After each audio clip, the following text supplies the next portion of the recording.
It all started with a phone call. Not a polite inquiry, but a shrill, demanding ring that pierced the calm of my early Sunday afternoon. I was out back, stacking firewood near the cabin, the scent of pine thick in the air, when my cell buzzed in my pocket. I wiped the sweat from my brow and answered, expecting maybe a neighbor with a quick question. Instead, it was her, Karen, the self-appointed queen of the HOA, her voice dripping with that familiar mix of entitlement and urgency. "Listen up," she snapped without so much as a hello. "I've reserved your cabin for the annual community barbecue today. We're expecting around 100 guests by 3 p.m. Make sure the gate's open and everything's cleared out." I paused, axe still in hand, staring at the old wooden structure I'd poured my heart into restoring. "Karen, what are you talking about? This is my private property. You can't just reserve it." She laughed, a short, dismissive bark. "According to HOA guidelines, Section 7, Paragraph 2, overflow spaces like yours can be utilized for large events with board approval. We voted on it last week. Now don't make this difficult. People are already on their way." I felt a hot flush of anger rise in my chest. Overflow space? My cabin wasn't some communal picnic ground. I'd bought this place 5 years ago, fixed it up with my own hands, and fought tooth and nail to keep it out of HOA clutches. "You must be mistaken," I said, keeping my tone steady. "My land's exempt. Check your records." But she wasn't listening. "Exempt or not, the community needs it. Be a team player." And with that, she hung up. I stood there for a moment, the phone still warm in my palm, replaying her words. This wasn't the first time Karen had overstepped. She'd fined folks for overgrown lawns, banned holiday lights she deemed tacky, and even tried to dictate mailbox colors. But claiming my cabin? That crossed a line. I glanced down the dirt path toward the front gate, a sturdy wrought iron barrier I'd installed myself after the last HOA hassle. Normally, I left it cracked open for easy access. Not today. I dropped the axe, grabbed my keys from the hook inside the cabin door, and marched down the path. The gravel crunched under my boots, each step fueling my resolve. By the time I reached the gate, I could hear engines rumbling in the distance, cars approaching, no doubt loaded with coolers, grills, and oblivious neighbors. I swung the gate shut with a satisfying clang, slid the heavy padlock through the latch, and clicked it locked. Twice for good measure. Let them try to reserve it now. Minutes later, the first vehicles pulled up. A minivan stuffed with folding chairs, followed by a truck hauling a massive smoker. Horns blared impatiently and doors swung open. Karen emerged from the lead car, her sunglasses perched on her nose like a general surveying the battlefield. She strode up to the gate, rattling the bars as if that would magically open them. "What is this?" she demanded, her face twisting in disbelief. "Open it right now! We have permits." I stepped out onto the porch, arms crossed, watching from afar. "No, you don't," I called back. "This is my land, Karen. No one's coming in without my say-so." Her entourage, about a dozen early arrivals, muttered among themselves, phones already out, snapping photos. One guy in a Hawaiian shirt yelled, "Come on, man, it's just a barbecue." But Karen silenced him with a glare. "You're violating HOA policy," she hissed through the bars. "I'll have you fined into oblivion for this obstruction." I shrugged. "Go ahead, try." Inside, my heart pounded, but I kept my cool. I'd installed security cameras around the perimeter last year, after some kids vandalized a neighbor's fence. Everything was recording, their arrivals, Karen's threats, the growing crowd. If things escalated, I'd have proof. The crowd swelled quickly. SUVs lined the road, kids spilling out with frisbees, adults unloading platters of food that now sat wilting in the heat. Karen paced like a caged animal, dialing furiously on her phone. "Yes, this is an emergency," I overheard her say. "There's a hostile resident blocking access to a scheduled event." I chuckled under my breath, retreating to the cabin's kitchen to pour myself a glass of iced tea. Classic Karen, turning her blunder into my villainy. For years she'd ruled the neighborhood with an iron fist, twisting rules to suit her whims. She'd shut down a kid's lemonade stand for unlicensed commerce, harassed a widow over her garden gnomes, and even tried to ban dogs over 20 pounds. But my cabin? It was my sanctuary, bought fair and square, with paperwork proving it was carved out of HOA territory during a boundary dispute 3 years back.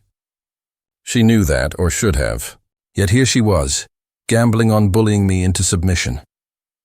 Half an hour passed, and the murmurs turned to complaints. "It's hot out here," someone griped. "When's this getting sorted?" Karen shot me a venomous look, then waved over a burly guy with a toolkit. "See if you can get this open," she whispered, but loud enough for me to hear. He fiddled with the lock, testing the chain. That's when I stepped forward again, phone in hand. "Touch that gate, and it's attempted breaking and entering. I've got it all on camera." The guy backed off, hands up. Karen's face reddened. "You're humiliating yourself in front of everyone," she spat. "Open it or face the consequences." "No," I replied simply. "You're the one who lied to these people. Tell them the truth. This isn't your space to reserve." Whispers rippled through the crowd. A few folks started packing up, shaking their heads.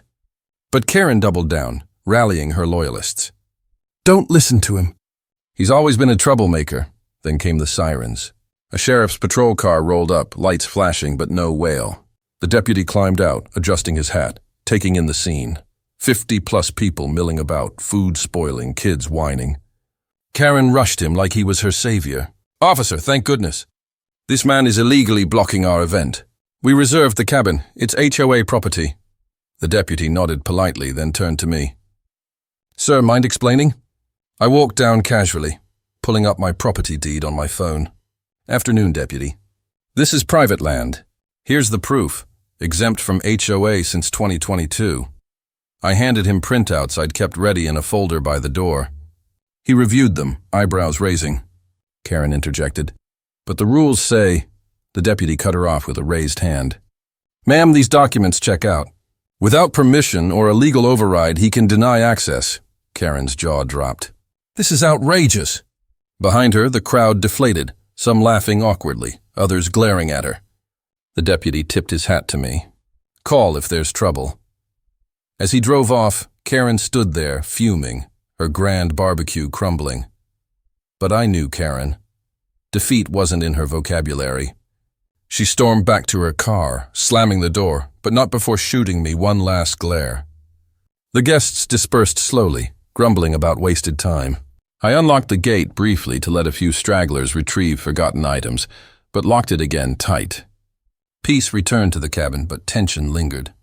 Come evening, my inbox pinged with HOA notices. 3 of them, all from Karen. Violation of community spirit. Intent to assess daily fines. Demand for immediate access or legal action. I printed them, stacked them neatly, and planned my counter. This wasn't over.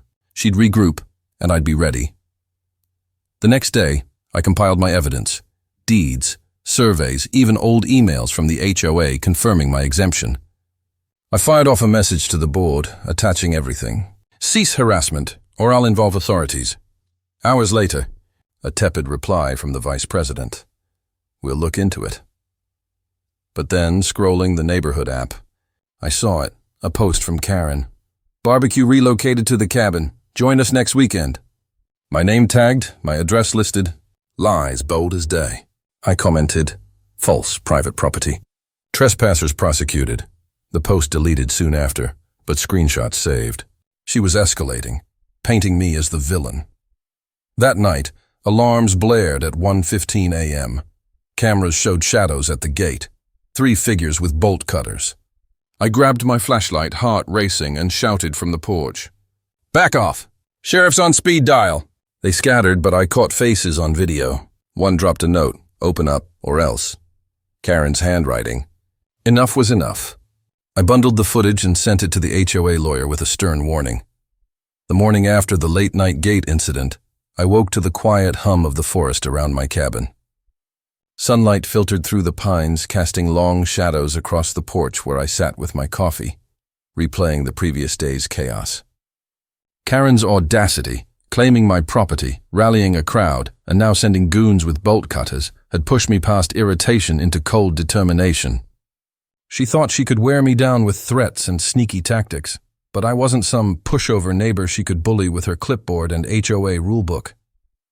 I'd spent years making this cabin my own, pouring sweat into every plank and nail, and I'd be damned if I let her turn it into her personal event venue. The security footage from last night was already backed up on my laptop. time-stamped and clear as day. 3 figures, one unmistakably holding Karen's signature neon green clipboard, fumbling at my gate. That dropped note, scrawled in her loopy handwriting, was tucked safely in a plastic bag. Evidence was piling up, and I was ready to use it.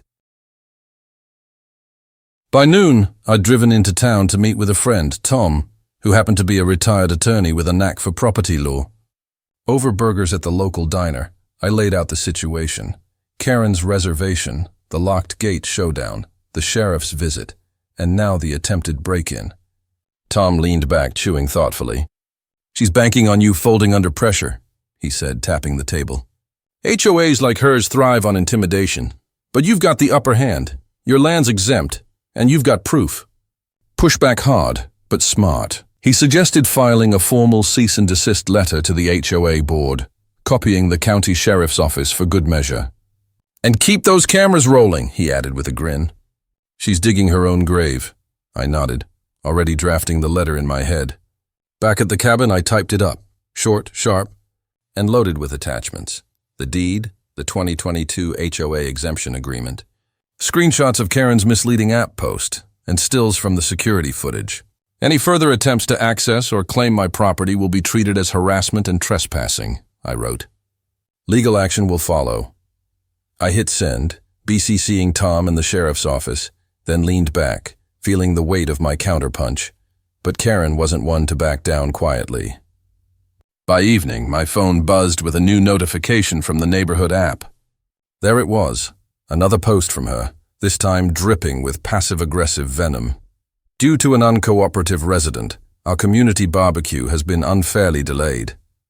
We're working on alternative solutions to ensure our traditions continue."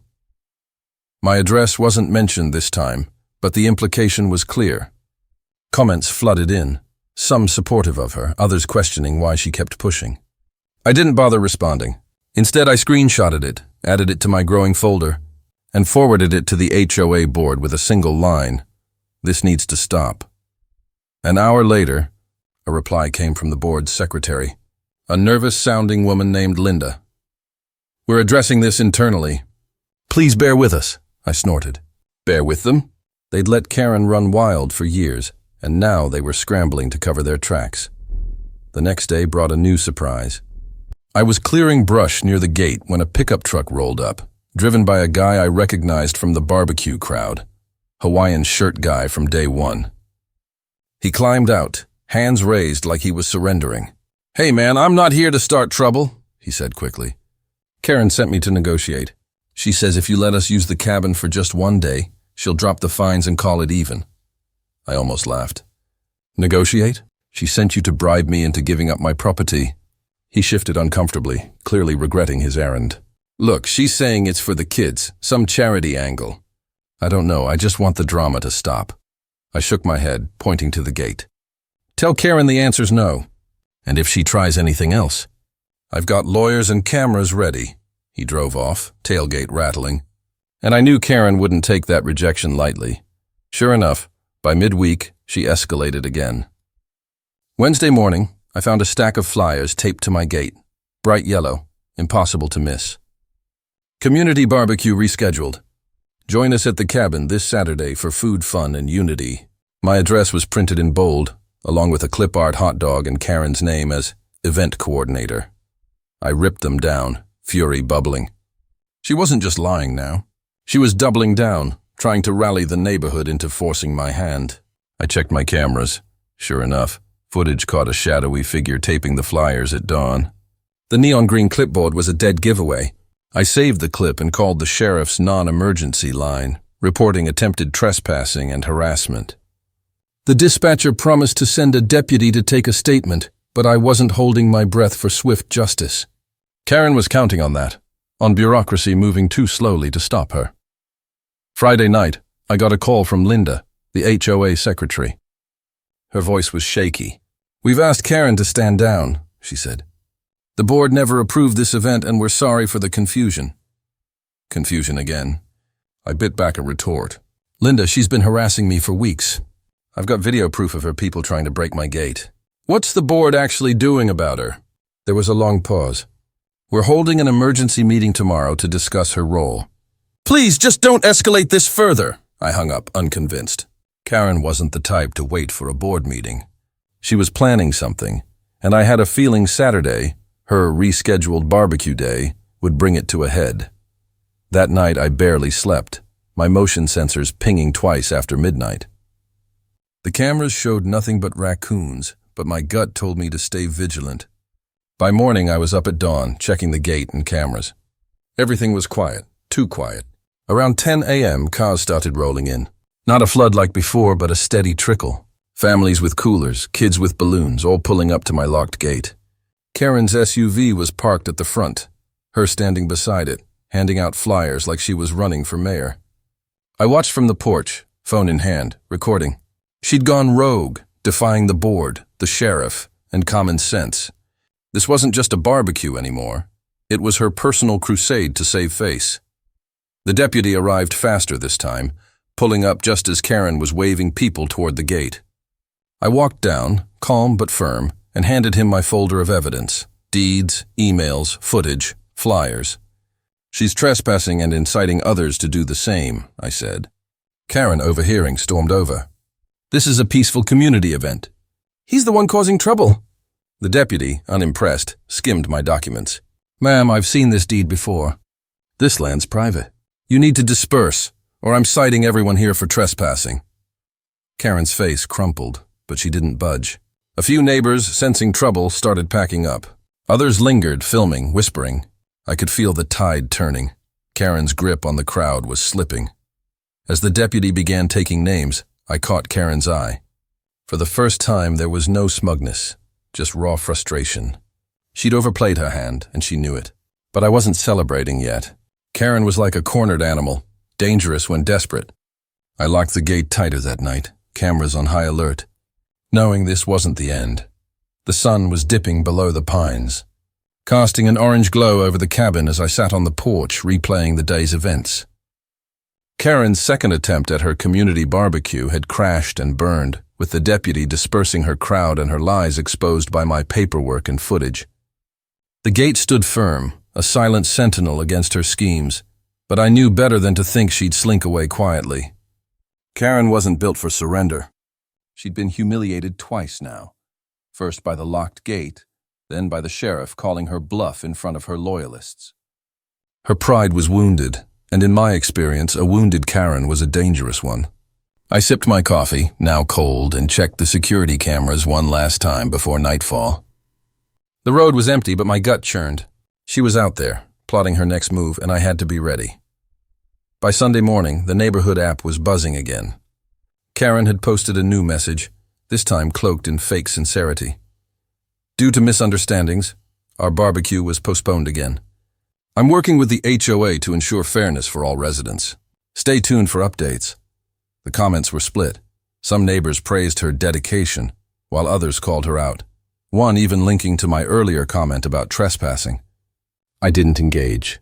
Instead, I forwarded the post to Tom, my attorney friend, who replied instantly, "She's fishing for sympathy." Keep documenting. I did just that, saving every notification, every screenshot. My digital folder was now a fortress of evidence. Deeds, emails, camera footage, flyers, even the threatening note from her late-night crew. If Karen wanted a fight, I was armed to the teeth. Monday brought a new twist. I was repairing a loose fence post when a car pulled up. Not Karen's SUV, but a sleek sedan I didn't recognize. Out stepped a man in a polo shirt, holding a manila envelope. "You the homeowner?" he asked, glancing at the gate. I nodded, wary. "I'm with the HOA's legal counsel," he said, handing me the envelope. "This is a formal notice regarding the ongoing dispute. We'd like to resolve this amicably." I opened it right there, scanning the pages. It was a ceasefire offer. Drop all complaints, allow one community event at the cabin, and the HOA would waive any fines. In exchange, they'd review Karen's conduct. I looked up at the guy, incredulous. "You're asking me to hand over my property to appease her?"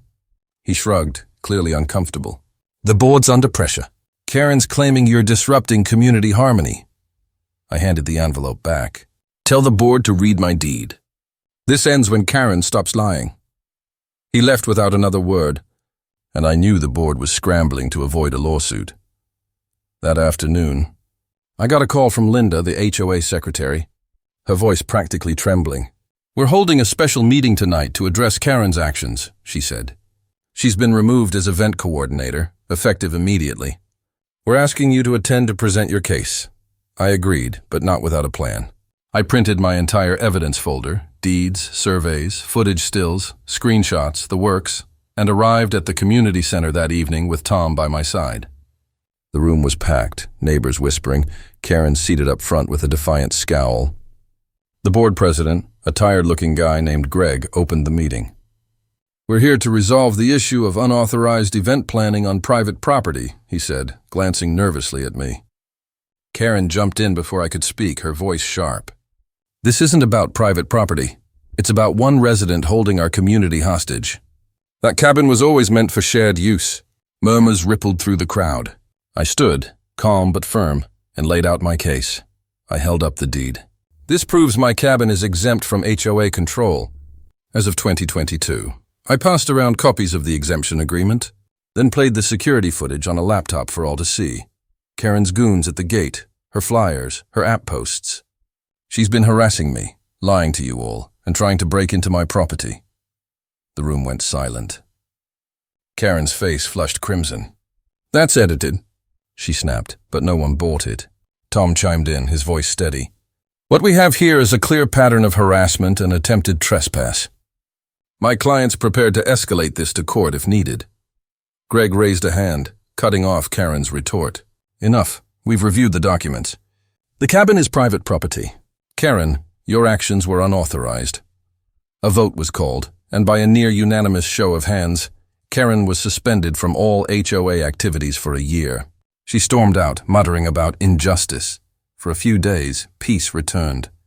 The app went quiet, no more flyers appeared, and my gate stayed untouched. But on Friday, I spotted something new on my cameras. A drone hovering just above my property line, its lens glinting in the sun. I grabbed my phone, zoomed in, and caught a glimpse of Karen's neon green clipboard in the background, near the road. She was filming, likely trying to spin some new narrative about my anti-community stance. I didn't hesitate. I called the sheriff, reported an unauthorized drone over private property, and sent them the footage. Within hours, a deputy was at Karen's door. I didn't see the exchange, but Tom got word later. She'd been warned about privacy violations and faced a potential fine if she continued. The final blow came the next week. The HOA sent out an official letter, signed by the entire board, confirming my property's exemption and apologizing for recent miscommunications. Karen's name was conspicuously absent. A neighbor later told me she'd resigned from the HOA entirely, claiming she was moving on to bigger things. The neighborhood app lit up with relief. People were tired of her reign. Some even stopped by the cabin to apologize, bringing beers or homemade pies as peace offerings. I accepted them graciously, not wanting bad blood. All I'd ever wanted was to enjoy my cabin in peace. As weeks passed, the gate stayed locked, the cameras kept rolling, and the cabin remained my sanctuary. Karen's absence left a void in the HOA's power structure, but no one seemed eager to fill it. I'd won, not just the battle, but the right to my quiet corner of the world. Still, I kept my evidence folder handy just in case. Karen might have been down, but I'd learned never to underestimate her. Karen thought she could claim my cabin for her 100-guest barbecue, but she didn't count on the gate, the cameras, or my resolve. If you loved seeing her plans unravel, hit that like button. Drop a comment about how you'd have handled her, and subscribe for more epic HOA showdowns. One locked gate at a time.